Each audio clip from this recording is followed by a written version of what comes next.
Olá pessoal, tudo bem? Estamos começando neste momento mais uma edição do Mundial Telenotícias Brasil aqui no YouTube. Acompanhe comigo.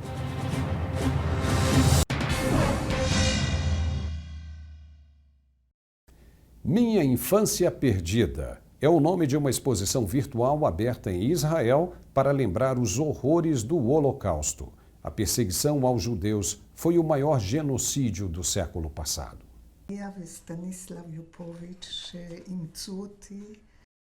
As fotos da exposição virtual promovida por um museu israelense retratam a dor da separação de milhões de famílias pela fúria nazista. Estima-se que 2/3 da população de judeus na Europa foi dizimada durante os 12 anos de perseguição impostos por Adolf Hitler. 6 milhões de pessoas foram mortas, deixando uma imensa quantidade de crianças sem parentes. Muitas delas foram levadas para orfanatos ou acabaram adotadas por famílias cristãs. É o caso de Leah Nebenzal, que ainda era um bebê quando os pais foram executados na Polônia. Ela foi levada por um padre a um orfanato administrado por freiras antes de ser adotada. Leah guarda em casa uma foto tirada quando nasceu, em 1942. Ela foi enviada pela mãe aos avós. Em outra foto, o bebê ainda está no colo da mãe. A judia, que já é bisavó, fará 80 anos em 2022. Ela sobreviveu à guerra e a todas as incertezas de uma criança órfã. Acabou descoberta por uma tia e foi morar em Israel, depois de uma batalha judicial para voltar à família adotiva. Leah diz que se apega ao princípio de transformar as trevas em luz e o amargo em doce.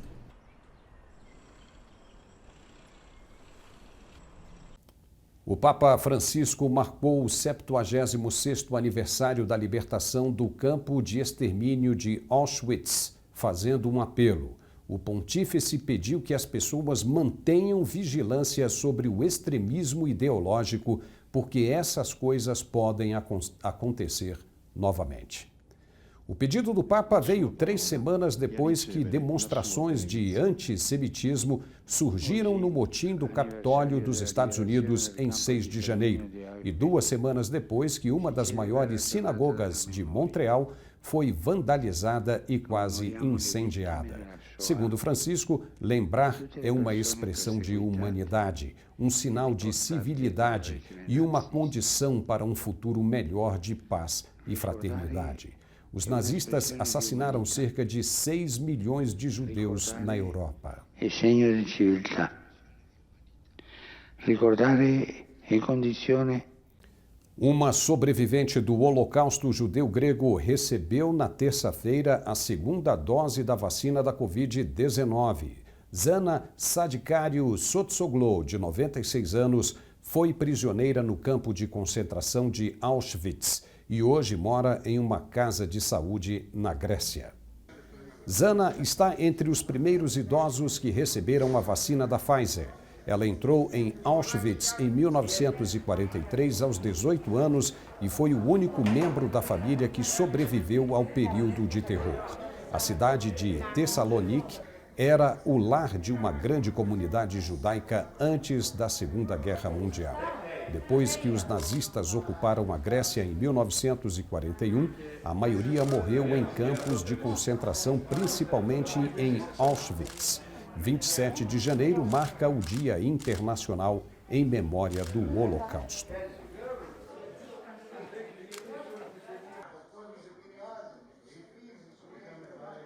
Na Alemanha, um hospital teve que suspender o atendimento depois de uma explosão de casos de Covid-19. A mutação do coronavírus atingiu pacientes e funcionários. O hospital de referência para controle de pandemias fica na Baviera, uma região ao sul do país. Ele fechou as portas para novos pacientes depois que um surto da doença foi diagnosticado. 80 pacientes e 100 funcionários foram contaminados. 11 deles contraíram a mutação do coronavírus descoberta no Reino Unido.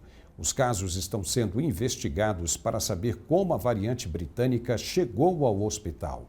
Estudos realizados na Inglaterra indicam que, além de mais contagiosa, a mutação desenvolvida no Reino Unido pode ser 30% mais letal. Os Estados Unidos já registram mais de 25 milhões de casos de Covid-19. Nas últimas horas foram notificados mais 190 mil pacientes infectados com o coronavírus. O país lidera o número de ocorrências em todo o planeta, com 20% dos registros. 425 mil pessoas já morreram por causa da doença no país. Este mês de janeiro foi recordista em vítimas fatais desde o início da pandemia. Foram 77.698 baixas, 212 a mais que em dezembro do ano passado. O Programa Nacional de Vacinação recebe críticas por supostamente discriminar negros e hispânicos na hora da imunização. Até agora, 4% da população branca já recebeu doses da vacina. Enquanto isso, menos de 2% de negros e hispânicos foram imunizados. O laboratório Moderna promete entregar mais 100 milhões de doses de vacinas até o final do próximo mês de março. Na Itália, a campanha de vacinação contra o coronavírus completou um mês nesta quarta-feira. Até agora, cerca de 1,5 milhão de pessoas foram imunizadas. A Itália foi o primeiro país do Ocidente a ser atingido pela pandemia no começo do ano passado. De lá para cá, mais de 86 mil pessoas morreram por causa da doença. A campanha de imunização iniciada há um mês atinge principalmente os profissionais de saúde. Muitos deles já receberam a segunda dose e não há relatos de reações adversas até agora. Existe uma preocupação com a redução do fornecimento de remessas de vacina pela Pfizer, que está ampliando uma fábrica na Bélgica. O país também enfrenta uma crise política com a queda do primeiro-ministro Giuseppe Conte.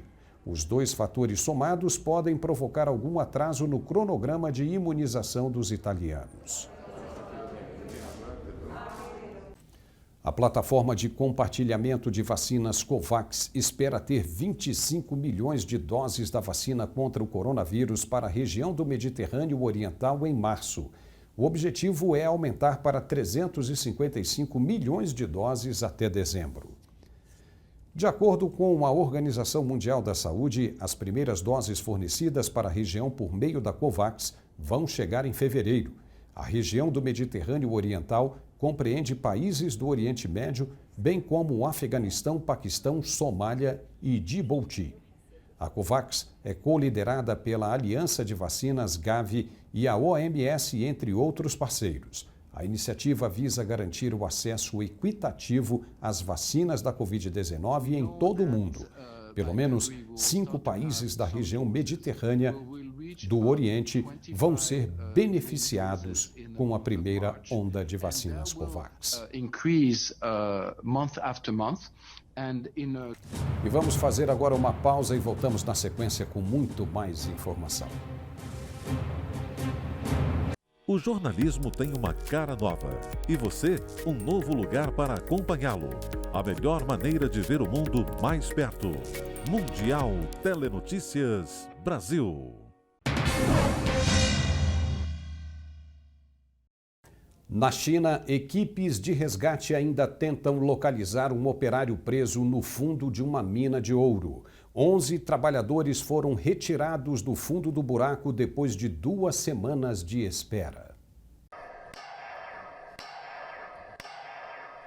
A mina de ouro de Qixia, em Shandong, no leste da China, explodiu no dia 10 de janeiro. 22 mineiros estavam no fundo de um buraco de 600 metros de profundidade.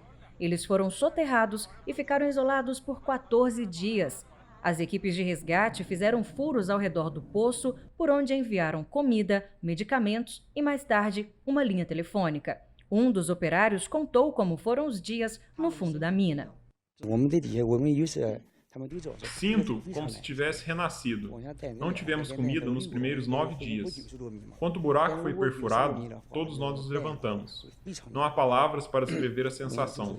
Eu me senti aliviado. Nós nos consolamos. As pessoas se sentiam de maneira diferente sobre a situação. 10 operários morreram por causa da explosão. Alguns sobreviventes ainda recebem cuidados médicos no Hospital Popular de Qixia. Sabíamos claramente como era difícil perfurar tão fundo. Ficamos presos a quase 600 metros abaixo do solo. Foi uma tarefa difícil. Ficamos muito felizes porque o governo não desistiu da gente. A Câmara Alta do Parlamento da Rússia votou nesta quarta-feira pela ratificação de uma extensão do Tratado de Controle de Armas Nucleares New START. É um movimento no sentido de preservar o último grande pacto do gênero entre a Rússia e os Estados Unidos. O Kremlin chegou a afirmar que os dois países chegaram a um acordo para estender o pacto que foi assinado em 2010. Esse acordo deve acabar na próxima semana e limita o número de armas nucleares que a Rússia e os Estados Unidos podem ter. Moscou e Washington não chegaram a um consenso durante o mandato de Donald Trump. Mas agora, em um telefonema, na terça-feira, Putin e Biden concordaram em trabalhar para concluir a extensão até 5 de fevereiro, quando o tratado deverá expirar. O comércio global de serviços foi muito afetado pela pandemia da Covid-19 e ainda não deu sinais de recuperação. Foi o que disse a Organização Mundial do Comércio nesta terça-feira. De acordo com as estatísticas divulgadas pela OMC, o comércio global de serviços no terceiro trimestre de 2020 caiu 24% em comparação com o mesmo período de 2019. E as perspectivas de recuperação continuam baixas, já que uma segunda onda de infecções por Covid-19 exigiu novas medidas de bloqueio mais rigorosas em muitos países. As viagens continuam sendo o setor de serviço mais afetado, com queda de 68%. Já os serviços de informática tiveram um acréscimo de 9% devido ao aumento da demanda por computação em nuvem e plataformas de trabalho online.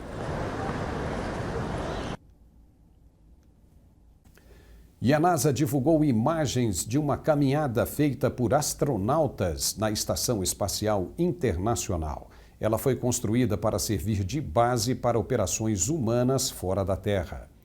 A estação espacial fica a cerca de 400 quilômetros da crosta terrestre.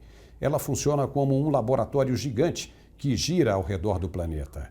A estação foi construída em 1998 com a ajuda de vários países, a um custo de 150 bilhões de dólares. Além de estudos voltados para áreas como medicina, engenharia, comunicações e meteorologia, a ISS, como é conhecida, também rastreia o espaço em busca de informações sobre fenômenos astronômicos. Nas imagens divulgadas pela NASA nesta quarta-feira, 2 astronautas realizam uma caminhada para a instalação de uma antena de comunicação com a Terra.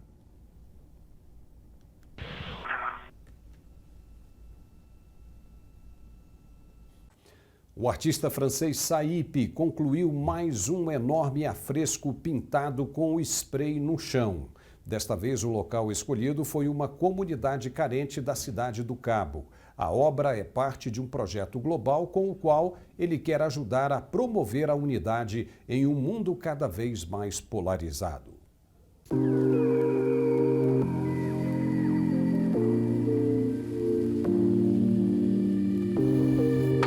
Guiado por estacas de madeira, Saip construiu meticulosamente a imagem final de 2 mãos segurando os braços uma da outra. A arte substituiu o lugar de uma velha fábrica de cimento cercada por um mar de barracos de madeira e lata. Na série Beyond Walls, o grafiteiro de 31 anos relaciona a arte de rua e a land art em cidades de todo o mundo. A ideia é criar a maior rede humana, falar sobre união, e hoje na cidade do Cabo, esta é a 9ª etapa desse projeto. É muito interessante para mim falar sobre união aqui, porque acho que foi um pilar do sonho de Mandela. Mandela foi eleito o primeiro presidente negro da África do Sul em 1994.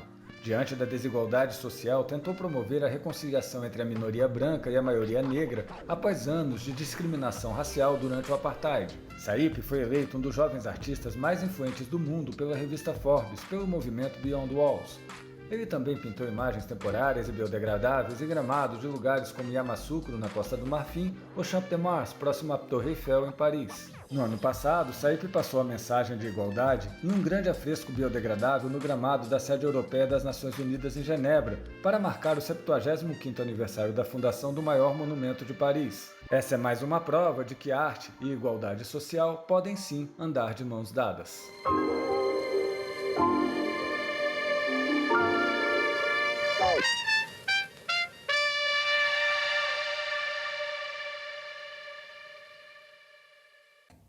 As peças de ficção científica estão cada vez mais reais. Na Rússia, uma empresa já faz testes com um táxi voador.